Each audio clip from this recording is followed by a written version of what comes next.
One of the most common phrases in English are these two little words, out of, out of. And they're also one of the most commonly mispronounced phrases in English. So let's look at how we say these fluently and naturally, and we'll talk about a few example sentences using out of to help you say these naturally and fluently. Let me adjust my seat a little bit here. Okay, great. So first we are out of bread. Of course, I don't typically say that word by word like that, so choppy. In fluent speech, it sounds more like we're out of bread. We're out of bread. Can you hear the difference? What did I do to make it sound natural like that? We're out of bread. First of all, we contract we are to we're. And we write and say we're by itself like that when it's stressed. But in fast speech, it gets even more reduced. We're with the ear becomes more were. Just like the word we're out of bread. And I link the R of were with the vowel of out, we're out. So it sounds a little bit like we're out. So we have the ow sound. We're out of. I link out and of, and my T becomes more of a flap or a D sound, out of. And here's something I want to point out about the word of. Many people see the letter F and they want to say the F voiceless sound, but the word of actually has a V sound, out of, V. So my voice needs to be on. Also, letter O says the schwa in this word. It sounds like So it's one of the most misleading spellings in English. We really should write it more like UV or UHV, of. That's how we pronounce it. And practicing in lots of phrases, I think we'll cover the word of in a masterclass soon because it's one of the most commonly used words in English and it's often mispronounced. It's very misleading with that spelling. So back to our phrase out of bread. I'm linking out of, and I get more of a flap here. We're out of bread. Bread is my stressed word. It doesn't change. It's going to have the clear vowel, but it is also a bit of a confusing spelling. It's the same as the verb past tense to breed. The cow, they bred the cow. So the EA says the vowel here in bread. So try the whole sentence again. Rather than we are out of bread, we're out of bread. We're out of bread. So out of. That's going to be the phrase that we're looking at in other cases as well. The out is going to get a little bit of stress here because if we have enough bread, we're out of bread. It's a little bit important. It changes the meaning of the sentence. In this sentence, get out of the car. Get out of the car. Car, again, is our main stressed word, comes at the end. It's a content word. And so we're going to link and reduce here in the beginning.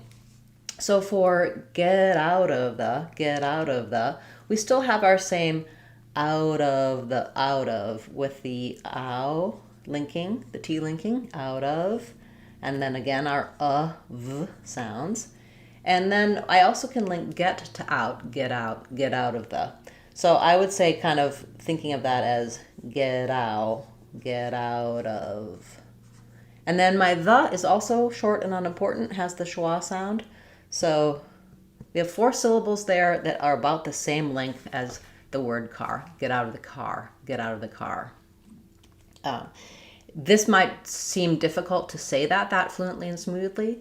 What I would suggest is just go more slowly, but make all of those connections and all of that linking, and then speed up as you go. So slowly would sound like get out of the. And notice how instead of breaking at the ends of words, my final consonants kind of jump to the next word. That's what's happening in the linking there. So I would think about it more like get out of the. Those flaps almost function like D's at the start of the words. Get out of the. It is all linked together. I don't want to break. I don't want get out of. Get out of the. And that's something that will become smoother and easier for you as you practice with linking and you practice with being able to use those contractions and reductions. Then our last phrase here, we have, what did you get out of it? Ends up sounding like, what did you get out of it? What did you get out of it? So this one's a little bit longer. We're going to have a little bit of phrasing here, maybe 2 stressed words. What did you get out of it? So let's break it down with the second part, get out of it. Very similar to get out of the, right? What did you get out of it? So we have our linked T to our ow vowel, get out of. And then here, our of is going to link to our it, of it, of it. So it sounds more like of it. What did you get out of it? And in this phrase, what did you get out of it? Instead of having out of being less stressed because there's a content word after it, get out is our last content word of the whole sentence and of the phrase. It's a phrasal verb, and so instead of stressing on get, I can say what did you get by itself, but what did you get out of it? Get out is going to be a phrasal verb where out gets the stress instead of get. So a little bit longer on my ow, but still linked and connected the same way. What did you get out of it? Out of it. And then what did you? That's something we've covered in many of our linking videos before. Because I have a T going right into a D, this T is going to be more of a flap or even just be dropped. It sounds like what did and what did you? What did you? You can stay as an oo, or it might get reduced to more of a schwa. What did ya? What did ya? What did you get out of it? I think for me, in this case, I probably stick with the oo. What did you? What did you get out of it? But either one would be okay. So let's practice again going slowly and then speeding back up. What did you get out of it? Notice how my pitch kind of stayed flat and then it rose a little bit to show that stress on out. What did you get out of it? Slowly. What did you get out of it? Okay, so 3 different contexts for out of, looking at that pronunciation, breaking down the of as a v sound. As I said earlier, I think next week we may cover of in kind of a masterclass setting, looking at like think of a, enough of it, which of them, not much of a. Just because I feel like this is one of these words that we all say all of the time. And if I use an F sound there, my of is going to sound a little bit more like the word off. So in the word off, we have the aw vowel and the f sound. It matches the spelling a little bit more. And then for of, as I mentioned before, we have the schwa and the v, or you might see it as this schwa. And it just sounds like of. It's very short. That both the vowel and the consonant in this word tend to get mispronounced. You don't want to sound like you're saying off instead of. It's going to confuse the listener. And there's so many places where it's part of a phrase. The meaning of that phrase depends on the word of being pronounced correctly. Okay, welcome everyone. It's nice to see you here this morning. I'll turn to your questions now, so feel free to ask about fluent speaking, pronunciation, words that you have trouble with or need help with, whatever is useful for you, we can cover it. I also want to mention that I just put a post on the channel page letting you know that my app is now live and available, and I'm offering for a short time a special discount for YouTube subscribers and fans. And I'm just going to suggest if you email me info@speechmodification.com, I'll send you a special code to get 25% off your subscription to the app. And I'll talk more about it later, but I'm having really great results with my users who've tried it so far. They're really liking the daily practice, and especially the fact that the app is customized to their specific needs, excuse me, and gives them feedback on their speech. So it's a great way to improve your accent, pronunciation, everything you're working on in English. Okay, welcome everyone. have a question about, can we flap the D in words like introduce, even if deuce is the stressed syllable? So let's take a look at that. So in introduce, I would say when we have a T or a D in the stressed syllable, it tends to not be flapped. So introduce. I'm not hitting that D super strongly, but it's going to be just the same as if I said the word deuce. The difference between a flap and a true D is not as noticeable as the difference between a flap and a true T. So if I see a word like hotel, because that's stressed on tel, I'm going to have a strong T there, hotel. You're really going to hear that versus if I said this with a flap, hotel, it would sound really incorrect. Introduce. I don't think there's a big, strong difference between a flap or a true D there in that case. Basically, I would say if it's helpful to think of it as a flap, introduce, you can do that. If I'm saying something like produce, the noun, that's stressed on the produce, introduce. I didn't really hear a difference between my flap and my D there. So yeah, I would say it's okay to think of it as a flap. I also think it's okay to think of this as a D. I just don't want produce, not a strong D if it's a flap. Produce. Produce. In produce. It's really kind of about that stress sound. So yeah, flap, D, either one seems to me to be okay in the word introduce. Thank you for that question. That's very thoughtful. And I hope that hearing me say that and hearing some other examples with and without the flap was helpful for you. Okay. We have a question about, or a comment, pronunciation is pretty good, but struggle with lack of ideas when I speak.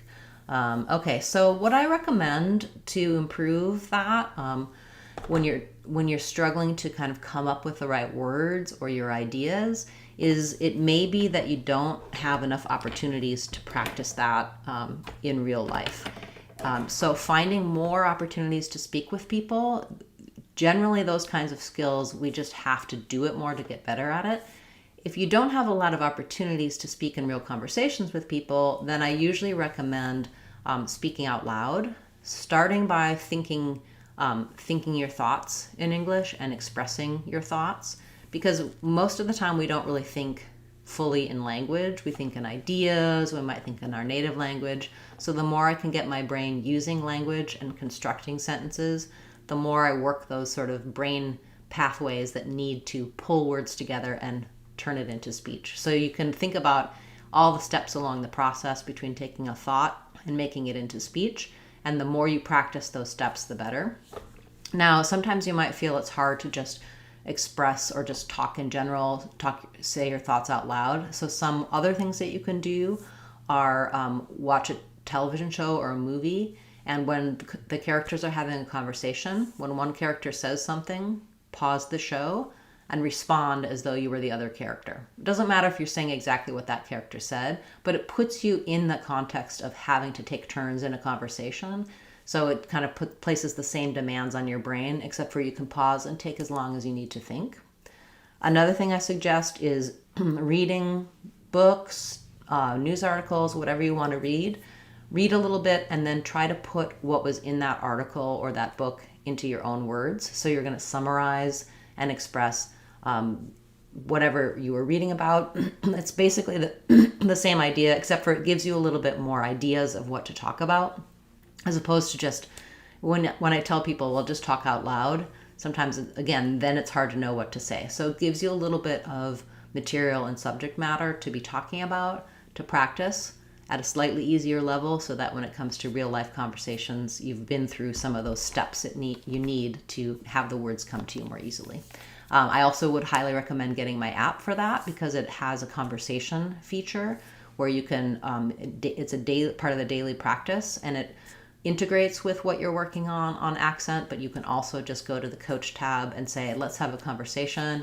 I want to practice coming up with ideas and talking live, and it will give you help and feedback for that. So that's another option for you. And as I said, if you email me, info@speechmodification.com, I'll give you a 25% off code for trying the app. Okay, wonderful. Welcome, Undead Heart. Nice to see you here. And thank you for, yes, it's nice to see you, and I'm happy to support you in your journey. You're doing such a great job with working on your speech, so that's wonderful. Okay. We have a question. Oh, yes, wonderful. So a suggestion to make videos about movies and teaching the articulation and accent from it. So that's actually something that's on my to-do list. I've been working on a couple of videos for that. Just like I had sentences today, and I broke down exactly how we link and reduce. I'm going to be doing that from famous movie quotes and dialogues in movies as well. So watch for that coming in the next few weeks on the channel. Great idea, and great minds think alike. Thanks for the suggestion. Okay, we have a question about some contractions and how to pronounce them. So let's look at the contractions we've and they've first of all. So for these come from we have and they have. And usually in American English, we typically use this with another verb, like we've been, they've been, and not so much just for they have. So I wouldn't say like they've a pen. It's more how I use it in they've been busy lately. And so notice one of the things I hear that's mispronounced when people try to use this contraction is they try to keep this av out, like they have, or they have. They say the full thing.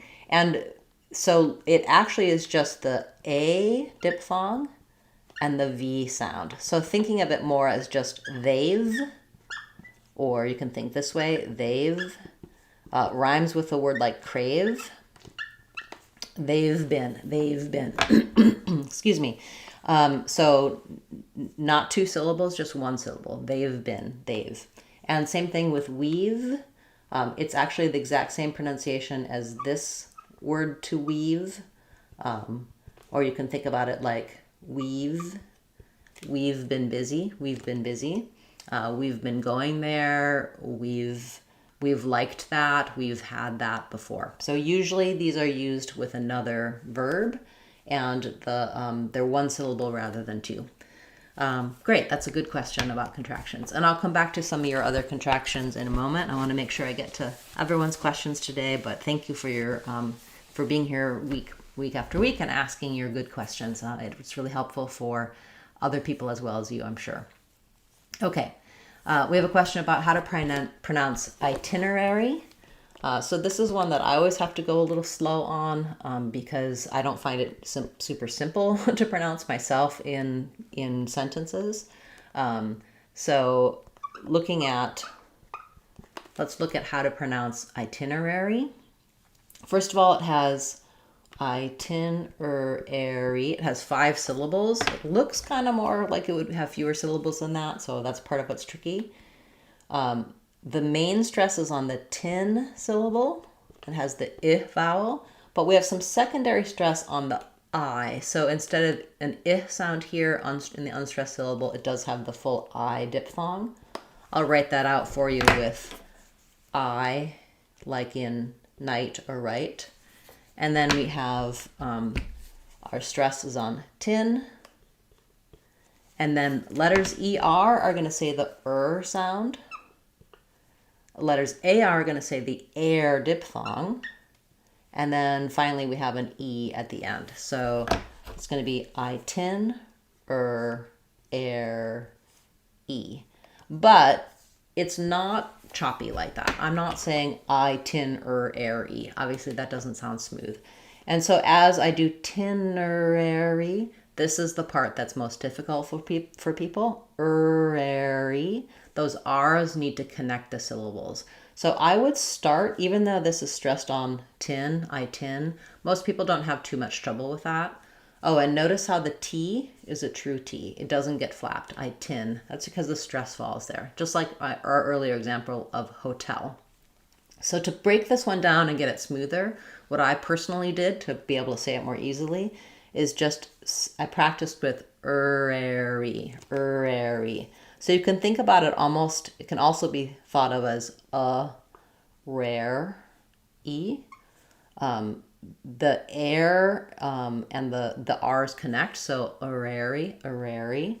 You're just basically not making a distinction between breaking those syllables apart, and that's what makes it difficult. ~ery, itinerary. So just take it slow and build that up, and hopefully that's a helpful for you in being able to pronounce itinerary correctly. Okay, thank you for that suggestion. That's a good one. All right, we have a question about unusable. All right, so let's just start with how to pronounce usable.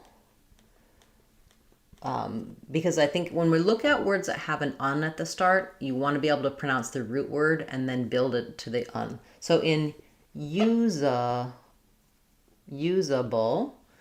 we have the stresses on the use syllable. So I would rewrite that like use, and then we have an for letter A, usable. So that's where my stress is going to go. The letter U has a y and an u here, usable. And then when we make something into unusable, we do have some stress on un. So it's not the primary stress. We still have our main stress on use, but I don't want to make this too short, not unusable, but unusable, a little bit of secondary stress on the un there. You might see it in the dictionary with the stress schwa. So that's been rendered unusable by too much use or too much abuse. Similar actually to the word unusual, but with the B instead. Unusual, unusable. Very good. Thank you for that request. Okay. We have a question about, or a comment about pronouncing mountain in American English is difficult. Yeah, this is definitely a hard word because we have a couple of different ways we say it as native speakers. I would say even 3 ways. One is to do a true T here, mountain. Usually when we have the letters NT, we either do an aspirated T and we say the T, or we just drop that T and only do an N. So let's look at the first way. It would be the ow diphthong, stressing on that first syllable, and then we might have the T, and then we have a schwa at the end, mountain. So that would sound like, that's probably the easiest way. That would sound like mountain. Little bit of a vowel there between the T and the N, mountain. So that is fine. It's correct. People use it. Native speakers use it. We jump back and forth. But what you're noticing probably is that a lot of native speakers won't say this T, and they'll go right from the N to the next N. So instead of mountain, it'll sound more like mountain, where they stop that N very short because they're making an unreleased T there, mount. So my tongue goes up for the T, but it doesn't come out like T, it doesn't say it. And then if I'm using an unreleased T and I'm going from a consonant to another consonant, I don't do this vowel anymore either. So I just do another syllabic N there, mountain. And so that's the way I tend to say it. I might say mountain sometimes, but most often I would say mountain. That's the same way we say words like button or gotten, cotton. But I would say some younger people, mountain. They probably don't do it in this word. In button and cotton or important, they might say important, mountain, but I don't think anybody actually puts a D there. So either use your T or learn to do the stop T with syllabic N. I do have a longer video about mountain.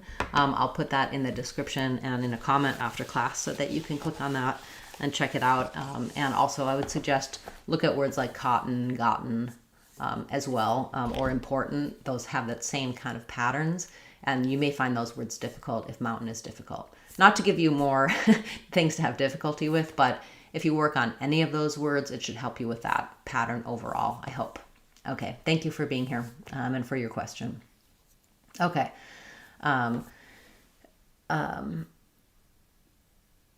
Okay, so how to darken the L in a word like syllable. Syllable, bull. Okay, so in that syllabic L, that's what we have in syllable, bull. To make it sound darker, you may need, so if I'm saying like a dark L in something like feel, you'll, I'll have time to raise the back of my tongue and have that sound before it. But in something like syllable, bull, what you might need is to think about trying to go right to your and making it one sound, not letting it be like syllable, like no slide or glide with your sound or your sound there. I sometimes struggle with thinking about should it be an before the L, like bull. I have now settled more on bull because, as you noticed, if I raise my tongue more for this vowel sound, my tongue is high in the back, it's going to help my L sound. So think about saying, for example, the word bull. There's a bull in the bullpen, bull. And then work on shortening that vowel as much as possible. Bull, bull. So if I'm saying bull, I have a little more time. It's still really just the L. There's barely any vowel there. But in syllable, bull, bull, bull, I'm kind of moving very quickly to the ul. So I'm not sure if the app will recognize that as darker, but it may hear that you've corrected that pattern. So thank you for that feedback on the app, and also on your ability to really customize it for working on those little details that you need. And hopefully hearing me say that a few times, you're able to listen to that and practice it and imitate me to see if you can, playing around with your tongue position, if that makes a difference for that more dark or that darker syllabic L. Okay, very good. Thank you. Nice to see you here. Okay, we have a question about patty, putty, and party. So I do have some videos on these vowel contrasts. So let's look at what we have here. So the difference between patty, putty, and party obviously is our vowel sounds. In patty, we have a, like in black cat. In putty, we have a vowel schwa, like in such fun. And in party, we have the R diphthong, like in car or star. So oftentimes minimal pairs like this are difficult to say, and what I often suggest is saying other words that have that vowel sound to compare and feel what's happening. So in the a black cat vowel, the front of my tongue is down and the back of my tongue is lifted. So I would say, for example, that patty, or had a patty. Practice kind of exaggerating the ah with the back of the tongue up. Front of my mouth is quite open, front of my tongue is down, ah. Then in putty, I would use, for example, some putty or the putty. And using that vowel, my tongue is more flat and central. My mouth is not as open in the front as it is for ah. It's more my tongue is sitting flat on the bottom. Some putty. And then for R, party, what I would focus on is having that tight back R, either front of the tongue curled or bunched back. R. You're sliding on this one into the tight position. So to get the R, often I say, first say and then drop your tongue a little bit and lift back to the R. R, par, party. So I would say something like our, which we tend to say as our party, or a far party, because you're not going to likely have too much difficulty making a difference between had, some, and far. Those words don't seem similar at all. And so if you can match that, had and had, patty, make those vowels the same. Some, putty, make those vowels the same. Far, party, make those R vowels the same. then you're going to hear the distinction between these patty, putty, party words a little bit more easily, I hope. So working on the vowels separately, then putting them together, hopefully that clarified what the difference should be, and using those other words to help you change your vowels in your target words should be helpful. And again, the app does have minimal pair practice like that. Helps you kind of identify which of those vowels are giving you the most difficulty. Most likely what you're doing for party is you're kind of doing more like potty. You're not doing a strong enough R. And then for patty and putty, you might just be not making a big enough opening for and flat enough for of putty. Very good. Thank you for that request and that question. Okay, going back to, we had a few other contractions to look at. So let's look at she'd, they'd, we'd, and he'd. So these are contractions for she had or she would, they had or they would, he had or he would, and we had or we would. So these all, again, are one syllable. And so this has the E vowel, so we're just looking at she'd, they'd, he'd, and we'd. And again, we typically use this she'd been, they'd been, he'd had, we'd done it, for had and for would, she'd like, they'd like, he'd like, we'd like, practicing using those in the real life contexts so that your brain is able to move into using the contraction rather than focusing on she had or she would, so that the grammar is there for you. I did just recently cover some of those in our contractions masterclass, and you can check that out here on the channel. But thank you for that question and that follow-up. It's always a good thing to look at specific contractions, how to pronounce them, and how to practice with them. Very good. Okay. We have a question about words ending in ious, like furious, anxious, tedious, vicious. Okay, so there's two categories I'm seeing here from your words, and probably from all of these types of words.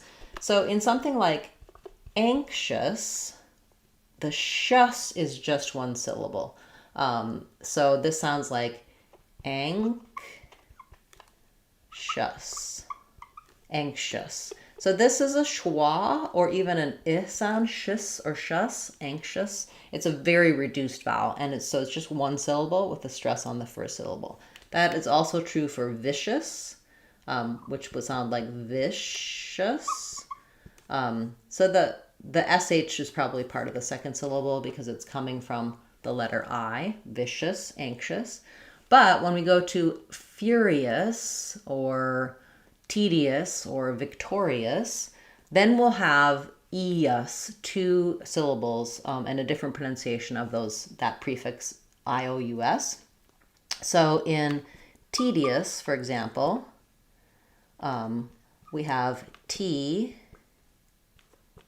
d, us. So that's where this letter I is going to be an E sound, and the OUS is going to be a schwa.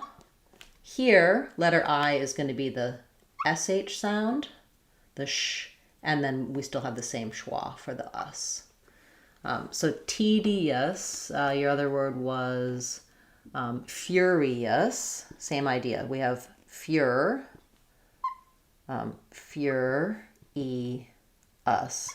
And notice in these ones that have eus, as I move from that high front E into the schwa, eus, a little y sound can connect in there. So I would think about it like fury, and then you don't have to make a strong yus there, but you do want a little bit of a glide, furious, furious.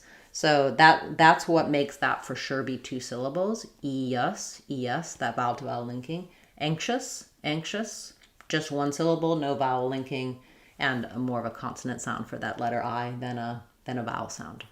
Yeah, that's a great observation. I hadn't thought about that pathway between those two different pronunciations for that suffix. Yeah, and there may be some other words that have a different pronunciation there, but I think that's probably the two main categories for the eus or shus ending. Thank you. Okay, we have a question about how to pronounce substantiations. Okay, so let's look at substantiations. So a lot of syllables here as well. Stressed on the A syllable. Words that end in shun or shuns are always going to be stressed on the syllable before the shun. So definition, communication. That's one of the most solid intonation patterns in English. And then we have substantiae. So looking at the letter U is going to be a very short reduced vowel. It sounds like an sub. The letter A is going to be an a. Some secondary stress there because it's a clear vowel. Substan. Letters TI, substantiae, is again an example of the I plus a T being an SH sound. And then we have the she A, that's where our stress goes, the A diphthong. And then another TI with another SH sound. And then lastly, letter O is going to be a schwa, and letter S is going to be a Z. So I would write that as substantiations.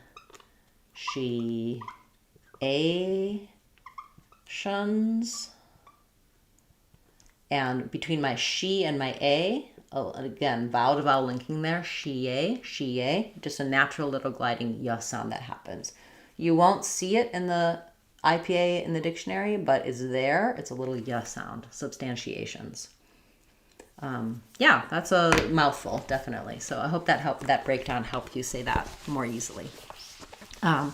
Nice to see everyone here. If you're watching this later on as a replay, you can always put your questions in a comment. I do go back through and answer those each week. And of course, your questions, comments, sharing, liking the videos really helps support the channel. So I appreciate you being here live and also watching these videos, these classes later on. Okay, we have a question about how to pronounce obviously. So obviously is difficult for people who have a challenge with the B and the V sounds, either one or both. This is an example where the B is going to be unreleased because the next sound is a consonant. So I'm not saying obvi, it's too hard to do, but I do need to close my lips for the B. Now, some native speakers will just drop that B and say obviously, and that's a good cheat that you can do. But if you can make the unreleased B, it's going to sound a little bit more correct. So you're going to say it has first syllable stress and letter O says the ah vowel. The B is going to be there, but unreleased, ob, and then I close my lips and then I open my top lip so I can say the V sound, obviously. This also has vowel to vowel linking, the via, so I have my little hidden y sound there. I'll rewrite it as ob. Put the B in parentheses because you're not going to really hear ob. You're just going to hear the stopping, ob. And then my V, my vowel to vowel linking, yusly. Obviously. Now, many native speakers will just say obviously, which is fine to do as well, obviously. Because really auditorily, obviously and obviously, the only difference is this has a little bit of a stop there. If that's dropped, it doesn't matter. So it's easier to say obviously, so you can say that as well. This is just maybe slightly more correct. So yeah, your choice. Very good. Thank you for that word. And I do have a longer video on obviously. You can check that out on the channel after class if you want a little bit more detail on how to do that, how to practice that. Okay. We have a question about pronouncing the C sound or the K sound with aspiration. So that's how we say it in words like cat or cook. You might find it easier to practice that at the ends of words first. So saying words like cook, book, nick, etc. Because as I'm ending that word, nick, I'm just letting my tongue go up into the k position and then drop down with a burst of air. And you probably already naturally do that, but then when I'm trying to put that at the front of word, like cat, cat, just practice with your hand up, k, k, cat, to see if you can feel air coming out. It's not going to be super obvious, but if it's not there, gat, gat, you can hear how it's going to sound a little bit more like a g, a voiced sound. So I want to kind of push that air out, k, cat, and you can really exaggerate it at first to feel that happening, and then over time, cat. It's not a super strong aspiration, mostly because it happens in the back of the mouth. If I'm saying something like take with the T sound, take, that needs to be a louder aspiration because the T is in the front, so you should hear the air more. By the time I get to cat or cook, cook, I'm not hearing that air as strongly, but it needs to be there so it doesn't sound like cook. So it doesn't have that unaspirated sound. So just practice the k by itself, practice it with at the ends of words, and then maybe with just a vowel like ka, k, ki, then start putting it into real words as well. Yeah, not an easy task. That's something that the app can also walk you through. If you ask it, help me say my aspirated k sound, it's going to give you lots of different practice and feedback on how you're doing. You can also record yourself, listen to the recording, and often you can hear whether or not you're getting that sound correct as you're trying that and practicing that. Okay, wonderful. We have a question about the word disheveled. So for disheveled, looking at the spelling. So she was looking very disheveled that morning. The stress is on the shev syllable. We have the vowel. And we have an S sound, disheveled. No, actually no S sound, disheveled. So because if I did disheveled, the dictionary might have a small S in there, but the SH sound is going to be predominant because it's the stressed syllable. So you can just think about it like disheveled. So notice how I didn't really put a vowel here between my V and my L. That's another example like Undead Heart brought up with a bull syllable. Same thing with vul. Very little vowel between the V and the L. Disheveled, vold. Yeah, they might or might not put a schwa in there. And also this ED is just a D sound. Just like when I say moved or shoveled, vold, LED at the end, in this case doesn't have a syllable. It's just an L and a D sound. Vold, disheveled. Yeah, good word. Thank you. Okay. We have a question about how to pronounce words ending in ology. So for ology, we have the A vowel, and then the second letter O is a schwa. Letter G is a J sound, and then the Y is an E. So just think about it like ology. And they're usually stressed on the A. Biology, physiology. So that's another pattern, another intonation stress pattern that you can count on, where that first O is going to be the stressed one, so it'll sound like ah. Second O unstressed, it'll sound like good group of words you're asking about there. Thank you. Okay, let's see. Let me know if I missed any of your comments. And again, if you're watching this later on, you can leave your question in a comment and I'll get back to you. I have a couple of ideas of something I wanted to cover with you as well. So we'll take some of those as I'm waiting for more questions to come in. So a recent request or question was for the word meticulously. So let's look at how to pronounce meticulously. So in the word meticulously, our stress is on the tick syllable. So again, we have a true T here.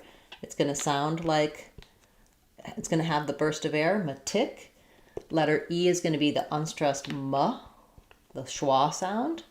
And then here's an example of a word where letter U has two sounds. It's a y and an u. So not just u, not metiku, but metiku, metiku. And actually, I shouldn't say it's u. It's going to be more likely to be unstressed ya, metikya. So that y sound is going to be there, and then we'll have more of a schwa because it's not stressed. And then another schwa after my L, lus. Letter S says S, and then li at the end. So my IPA is going to be ma,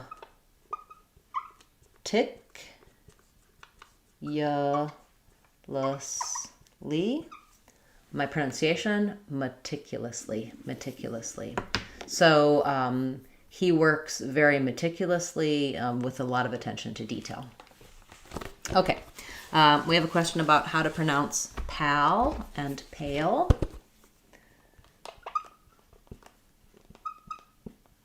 So the words pal and pale follow a very conventional pronunciation pattern in English, which is when we have a silent E at the end of the word, it makes the letter say its name. Meaning, in the word pale, the letter A is going to say the same sound as the name for A. So it sounds like A. We'll see it with the A diphthong. So ale. You can rewrite that. It's the same as a pail of water, or he's very pale. So the way we typically the spelling pattern we typically have is when there's two letters for the vowel, like AI or AY or A plus an E. It's going to say the long version or the diphthong A, pale. Here in pal, the pattern is that most of the time when the letter A is by itself in the stressed syllable, it's going to be the A vowel, like in cat. So for pal, I want the front of my tongue down and the back of my tongue lifted. Pal. You can try something like that, pal, or had a pal, versus ale. My tongue is going to be much higher in the front at the start, and it's going to slide even higher. Ale. The thing about pale is that I also have kind of a hidden, since it's a dark L, there's some hidden sounds here. So I don't want pale. I don't want that light L or that liquid L there. I really want to think about it almost as being two syllables with an sound, pale. So I go quickly. I don't really want to drag it out like pale. But you will hear the A diphthong, a little bit of a yuck glide, the sound, and the L. Pale, pal. So you could try, for example, say pale and had pal. Say and had have the same vowels. That's a good way to make that minimal pair practice. Thank you for that request. Lots going on in that word pale. Very helpful word to look at to understand patterns of spelling and pronunciation in English. Okay, very good. We'll take a couple more quick questions and then we'll wrap up for today. We had a question about how to pronounce cataclysmic. So in cataclysmic, let's look at the IPA. So first, we have the first A is going to be an A sound, means we have secondary stress. Cata.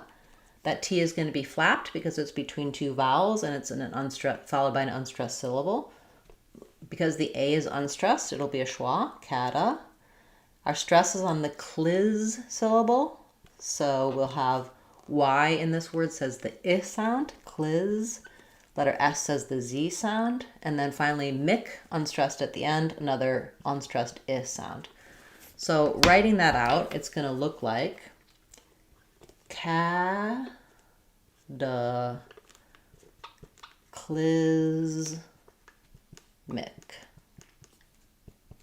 Cataclysmic.